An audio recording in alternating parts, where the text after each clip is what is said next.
During our class videos, you may hear our poets and playwrights use terms that are new to you. We have created a list of key terms and definitions that you can refer to at any point during our video lectures. This list is available on the Videos and Readings class page, where you can read it or download it as a PDF. If you would like to find and review these terms while you watch each class video, you can stop this video, go back to the Videos and Readings class page, and download the PDF. There you can play this video and each of the following class videos. If you have any questions about these terms, we encourage you to ask your teaching team in the weekly class discussions.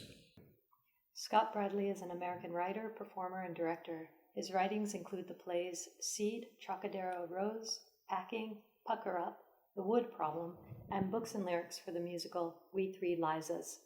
Bradley is co-founder of Creators Lab, an artistic associate of About Face Theater, an MFA candidate at the Iowa Playwrights Workshop, and a member of Dramatists Guild, AEA, and SAG-AFTRA. I'm Scott Bradley. I'm a playwright and performer and director, and I'm currently an MFA candidate in the Iowa Playwrights Workshop. And so I'm going to talk just a little bit about how I approach character, particularly for monologues and in developing work, and it's really the same for me. What I do, I'm an incredibly visual person, visual storyteller, so I always begin with an image. That's what always comes to me first. It's an image that makes me jump, that really resonates for me. It can be a real image, something from a photo. It can be something that I conjure in my mind.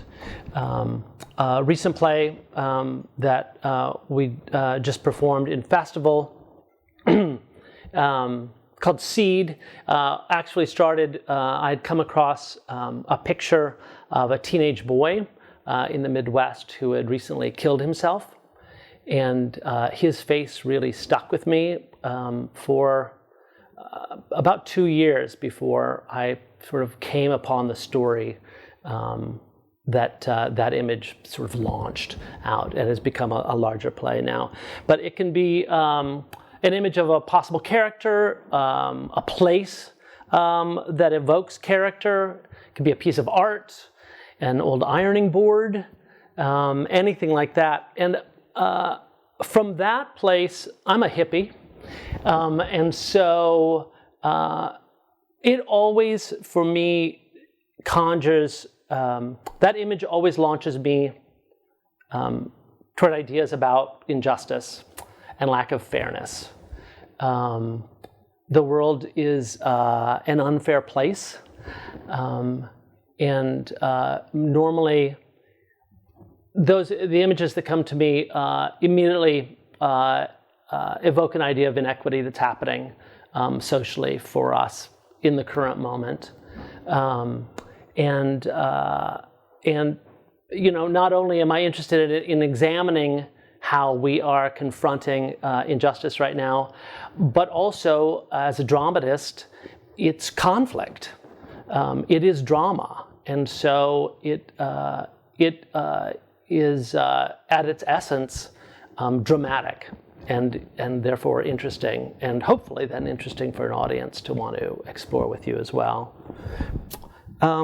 Once I get that image and consider the social ramifications that I'm really interested in exploring, then I collect as much raw data as I can about that character, possibly caught in that moment that I'm really interested in.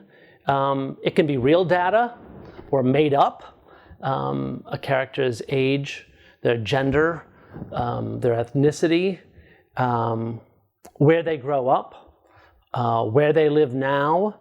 Those could be certainly different, and often are quite different. What their parents are like, do they know their parents, all those sorts of things.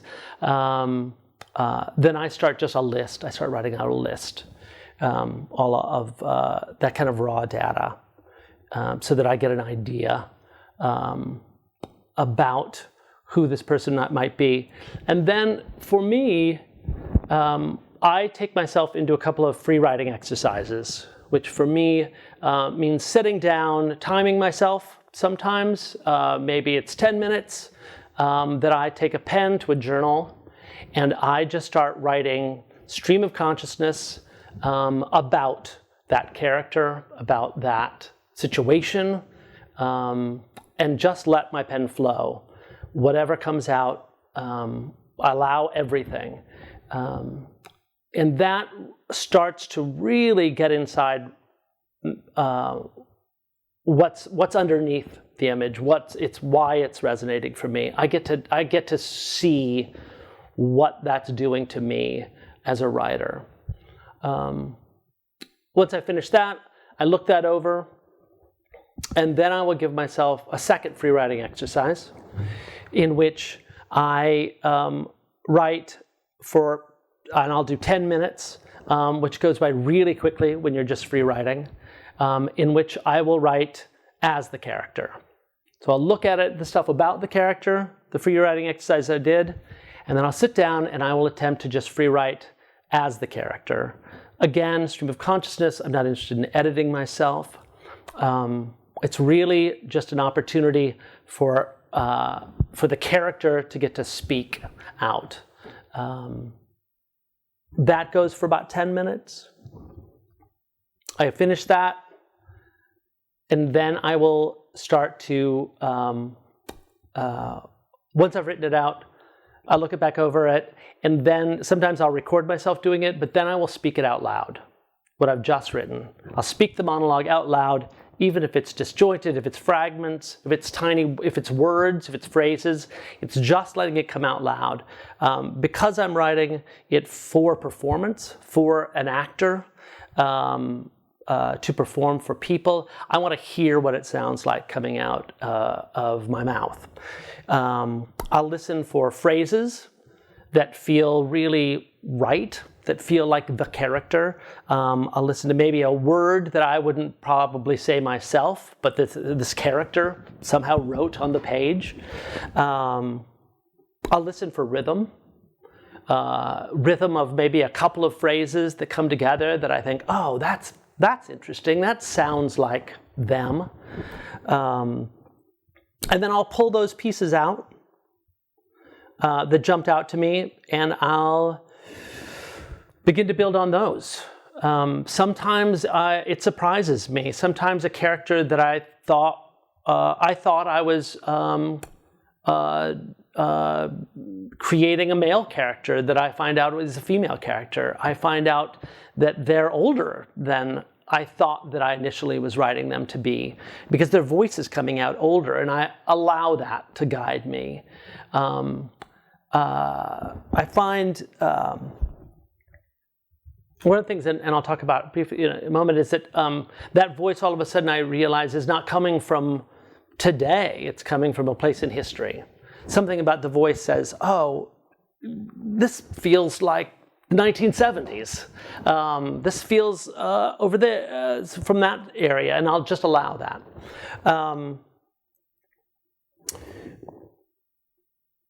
Once I've looked at all of that, then I'm looking to write towards a monologue, which is often how I create character in even larger plays that are about multiple characters in dialogue. I'll create a monologue that helps me define and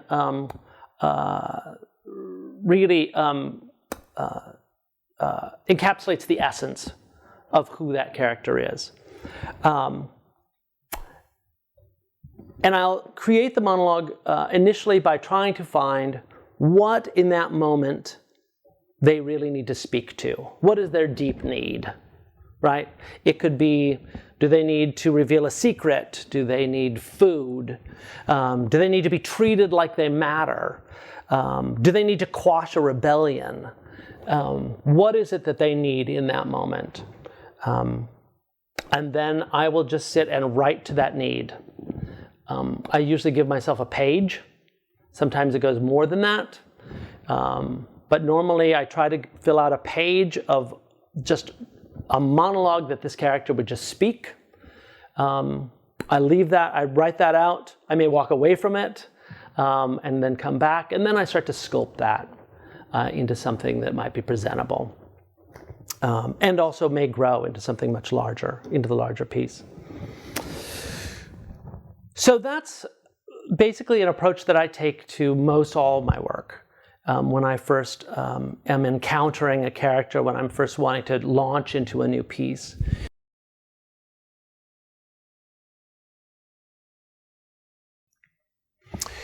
A couple years ago, I was looking at queer activism in this moment around marriage equality in the country, and which I was very much a part of that activism, and I was looking at the signs, in the streets with some of these protests, I would call them, I guess, but they felt incredibly tame. And compared to the years that have been spent in the streets fighting for our lives, around violence, through the AIDS epidemic, it felt incredibly tame. And I was thinking about some of my friends and mentors who are now long dead of AIDS or self-destruction, and what would they think in this moment? What would they think of this time that we're currently in, and the way that we are now asking politely for marriage rights, which thankfully we have now.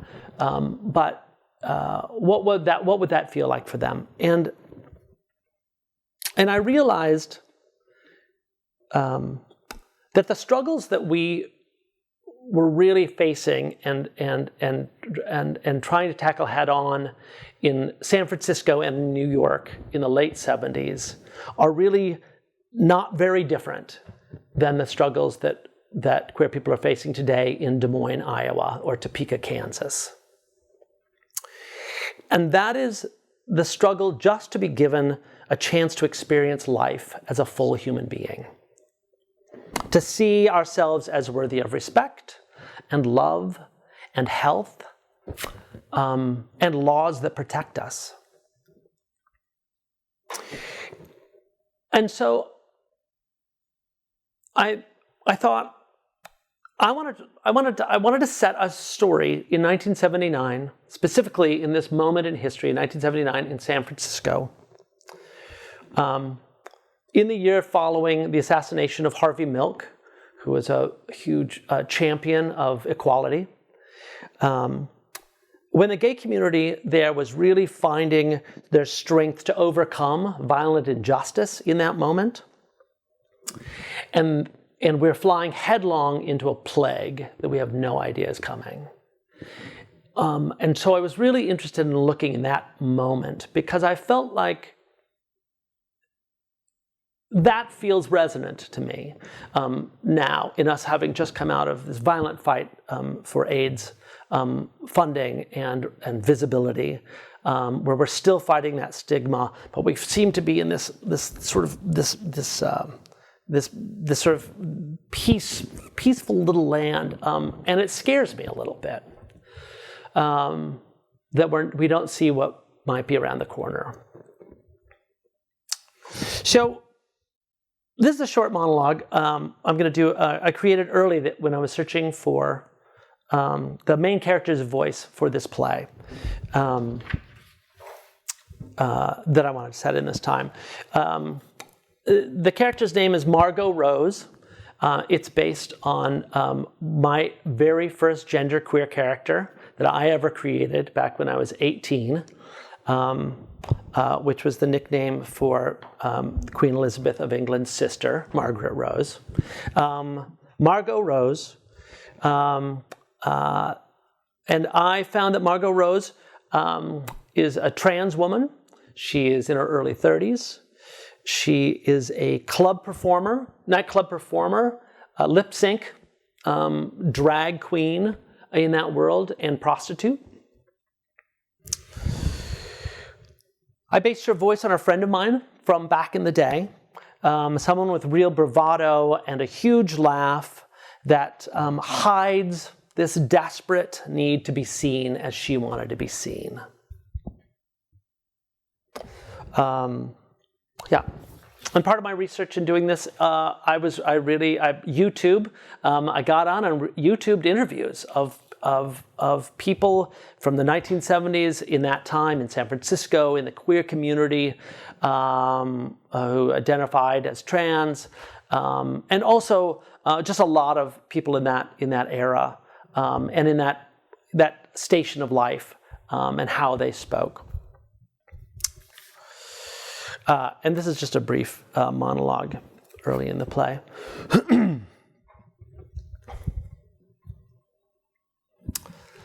Everyone have a drink? Armando, pour you and Del a couple shots on me. Listen to Margot now. The night Harvey died, all you bitches got to light candles and fill the streets from Castro to City Hall. It was beautiful. I know. I got to watch it on a TV, on a hospital TV. So I want to make a toast. When someone like Harvey gets taken away, it's easy to think, shit, what's the point? We finally got one of us in City Hall and he didn't last a year. But remember, Harvey Milk died at motherfucking City Hall, doing exactly what he dreamed of doing, and he didn't do it just for him. He fought for all of us. You want to make sure Harvey didn't die in vain? Then you better grab hold of life by its big hairy balls. If there's something you want, you go get it. 1979 is almost here, my babies. Our time has come.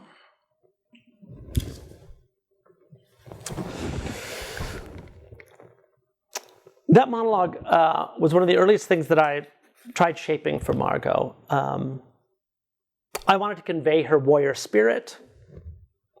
I wanted us in the audience to think for a moment, wow, she is fierce. She is going to set the world on fire. And I wanted that so that through this lens of history that we now have, we know that she won't get the chance to ever do that. AIDS is going to wipe her out and many of the other characters that she's speaking to before that moment ever comes. And that to me is unjust. That to me is resonates in the same way that I have to say, my husband and I, living in Chicago every day, could walk down the street holding hands in the neighborhood that we lived in Chicago. I now live in small town Iowa. I'm not safe walking down the street holding hands with him. That's unjust. And there are so many other people like that in the world. And I want us to tell those stories. I feel like those stories are important. Nina Simone said, I'll tell you what freedom is to me. No fear. And that's what I write toward. I'm interested in examining, calling out inequities that breed fear, so that hopefully we all get to find and share a little more freedom. And that's why I write.